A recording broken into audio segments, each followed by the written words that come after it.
पत्नी से नाराज पति जरूर सुने। जब पति पत्नी में झगड़ा हो जाता है तो तब सबसे पहले उनकी बातचीत खत्म होती है। अब आप ये सोचिए कि आप तो अपनी मां के पास बैठ सकते हैं, लेकिन पत्नी किसके पास बैठेगी, अपना दुख दर्द किसे कहेगी? और आपकी मां की बात सुनने के लिए और उनसे बात करने के लिए आपके पिताजी हैं, जो उनके सुख दुख बांट सकते हैं।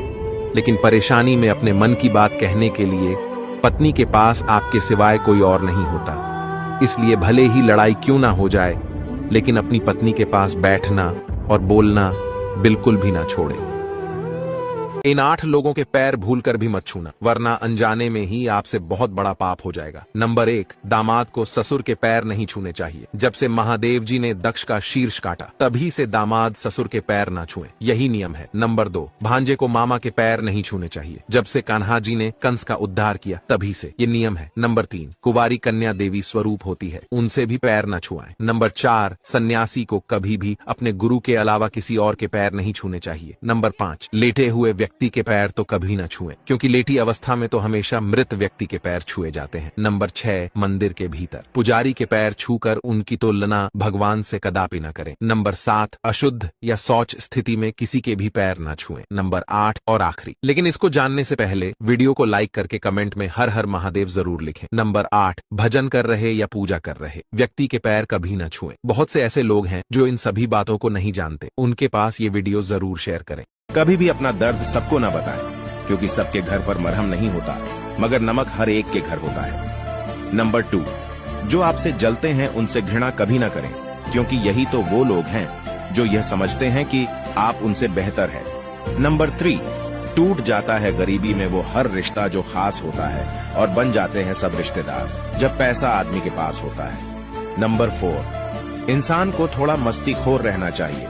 सीरियस लोग तो हॉस्पिटल में भी मिलते हैं। जिसकी मस्ती जिंदा है उसकी हस्ती जिंदा है, वरना यूं समझ लो कि वह जबरदस्ती जिंदा है। नंबर 5, अच्छा बनना है तो अपने माँ बाप और ईश्वर की नजरों में अच्छा बनो। दुनिया वालों का क्या है, वो तो आपके तरक्की में भी जलेंगे और नाकामी पर भी हंसेंगे। वीडियो को लाइक तो कर दिया मेरे दोस्त, अब मुझे फॉलो भी कर लो। अगर आप ठंड में नहीं नहाते हैं तो ये वीडियो जरूर देखें। सर्दियों में ना नहाना एक आम बात है, लेकिन गरुड़ पुराण में इसके लिए भी सजा बताई गई है। इस महापुराण में बताया गया है कि रोज सुबह सूर्य निकलने से पहले जो भी व्यक्ति नहा लेता है उसके सारे पाप में मिटना शुरू हो जाते हैं। तो वहीं कुछ लोग सर्दियों में 3-4 दिनों तक नहीं नहाते। उनके बारे में ब्रह्मदेव पक्षीराज गरुड़ को बताते हुए कहते हैं कि रोज ना नहाने से पाप तो नहीं होता है, लेकिन इसके कारण उस व्यक्ति को दुख और कष्टों का सामना करना पड़ता है। साफ व्यक्ति के साथ लक्ष्मी का, तो वही गंदे और दरिद्र व्यक्ति के साथ सदैव अलक्ष्मी और दरिद्रता का वास होता है। और ऐसे लोगों का कोई भी काम एक बार में नहीं होता, लेकिन आपके ऊपर सदैव माता लक्ष्मी की कृपा बनी रहे, इसके लिए वीडियो को लाइक करके कमेंट में जय लक्ष्मी माता। जब घर का फैसला करने के लिए बाहर वालों की जरूरत पड़ जाए तो समझ लें हमारा खानदान बर्बाद हो चुका है। नंबर 2, मेरे दोस्त, शौक उनके अक्सर कम हो जाते हैं जो कम उम्र में ही जिम्मेदार हो जाते हैं। नंबर 3, ये आपका घर लूटने या आपका कुछ नुकसान करने नहीं आते हैं। इनकी बस एक ही मांग होती है कि घर में रोटी बची हो तो दे दो। नंबर 4, जमाना उस मोड़ पर आ पहुंचा है दोस्त, जिस इंसान की दिल से मदद करने की सोचो वही पीछे से वार कर देता है। नंबर 5, अपने तो वो होते हैं जिन्हें हमारे दर्द का एहसास हो, वरना हाल चाल तो रास्ते में आते जाते लोग भी पूछ लेते हैं। नंबर 6, दुनिया के तानों से कभी नाराज मत होना। अनजान लोग तो हीरे को भी कांच समझ लेते हैं। वीडियो को लाइक तो कर दिया मेरे दोस्त, अब मुझे फॉलो। कभी किसी चीज का घमंड आए तो शमशान का एक चक्कर जरूर लगा लेना। तुमसे बेहतरीन लोग वहां पर राख बनकर पड़े हैं। उन लोगों के सामने हमेशा खुश रहो जो आपको पसंद नहीं करते, क्योंकि आपकी खुशी उन्हें चैन से जीने नहीं देगी। खुद से ज्यादा किसी पे भरोसा मत करना, क्योंकि अंधेरे में तो परछाई भी साथ छोड़ देती है। अगर आपके कुछ अपनों ने ही आपको धोखा दिया है तो समझ लीजिए आपसे उनका मतलब निकल गया है। माफ बार बार कीजिए, लेकिन विश्वास सिर्फ एक ही बार कीजिए। श्री कृष्ण कहते हैं, जिस तरह हवा एक दिशा में नहीं बहती, समय समय में बदलती रहती है, उसी प्रकार आदमी की किस्मत भी समय समय पर बदलती रहती है। इसलिए समय खराब है तो परेशान ना हो, बस सही समय का इंतजार करें, क्योंकि समय जरूर बदलेगा। कभी कभी लोग बेहतर की तलाश में बेहतरीन चीजों को खो देते हैं। भाग्य बिगड़ने के 5 बड़े कारण। नंबर 1, मंदिर से लौटकर पैर धोना। नंबर 2, शव यात्रा से आगे निकलना। नंबर 3, जवान व्यक्ति का मृत्यु भोज खाना। नंबर 4, भगवान को डिब्बे या पैकेट में भोग लगाना।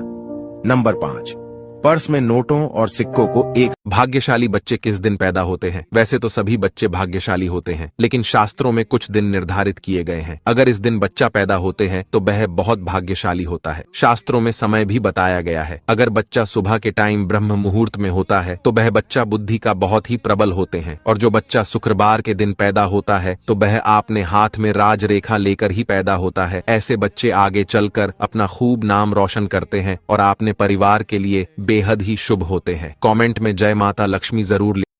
अगर आप अपने घर की खुशी चाहते हैं तो इन 5 चीजों को कभी भी सीधे ही दूसरे की हथेली में ना रखें, वरना आप कंगाल बन जाएंगे। नंबर 1, किसी भी व्यक्ति को सीधे ही लाल या हरी मिर्च हाथ में नहीं देनी चाहिए। अगर आपने किसी व्यक्ति के हथेली में हरी मिर्च दे दी तो उससे कुछ ही दिनों में अनबन हो जाएगी। नंबर 2, नमक हथेली पर ना तो किसी व्यक्ति से लेना चाहिए ना किसी को देना चाहिए। यदि आप नमक किसी व्यक्ति के हथेली में रखते हैं तो इससे दरिद्रता आ जाती है। नंबर 3, सरसों कभी भी किसी दूसरे को हथेली में रखकर नहीं देना चाहिए। माना जाता है कि सरसों हथेली में देने से घर की लक्ष्मी दूसरों के घर में चली जाती है। नंबर 4, रोटी कभी भी किसी को हाथ में नहीं देना चाहिए। यदि आप रोटी को दूसरे के हथेली में रखते हैं तो आपके घर में कभी भी बरकत नहीं रहेगी। नंबर 5, किसी दूसरे की हथेली में रुमाल ना रखें। आप किसी दूसरे के हाथ में अपना रुमाल रखते हैं तो ये आपके घर की आर्थिक जीवन पर